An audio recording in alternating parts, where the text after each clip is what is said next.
யாரெல்லாம் கூத்து போட்டு கொண்டு இருக்கிறாங்களோ அவங்க யோசிக்கிறாங்க, இன்னைக்கு என்ஜாய் பண்றாங்களே, லைஃப் என்ஜாய் பண்றாங்களாம் அவங்க. அவங்க இன்னைக்கு இந்த நைட் கிளப்ல, நாளைக்கு அடுத்த நைட் கிளப்ல, அந்த கேசினோல, இங்க அவளோட இவளோட இருக்கிற எல்லா கூத்தையும் போடுறாங்க. நினைச்ச மாதிரி வாழ்றாங்க.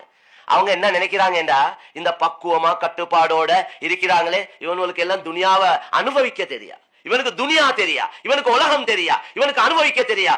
மடையர்கள். கியாமத்துடைய நாளையில விளங்கும் யாரு புத்திசாலிகள், யாரு மடையர்கள் என்று. மேலான கண்ணியமான சொல்லி, உங்களுக்கு என்ன ஆசையோ அதே ஆசை அவருக்கும் இருக்குது, உங்களுக்கு என்ன விருப்பமோ அதுவும் அவருக்கும் இருக்குது. எல்லாரும் ஒரே மாதிரி தான் அல்லாஹ் படைச்சிருக்கிறான். உங்களுடைய ஈமான் பலகீனத்தினால நீங்க ஆசையை பூர்த்தி செய்றீங்க. அவருடைய ஈமான் உறுதியின் காரணமாக ஆசைய, அல்லாஹ்க்கு மாற்றமான ஆசைய கட்டுப்படுத்தி கொண்டிருக்கிறார். ஏன் கட்டுப்படுத்துறார்? ஆகிரத்தில் அனுபவிக்க. நீங்க கொஞ்ச நாள் அனுபவிச்சுட்டு நிரந்தரமா கஷ்டப்பட போறீங்க. அவர் கொஞ்ச நாள் கஷ்டப்பட்டு நிரந்தரமா அனுபவிக்க போறார். நீங்க புத்திசாலியா, அவர் புத்திசாலியா, ஆகிரத்துல பார்த்துக் கொள்வோம்.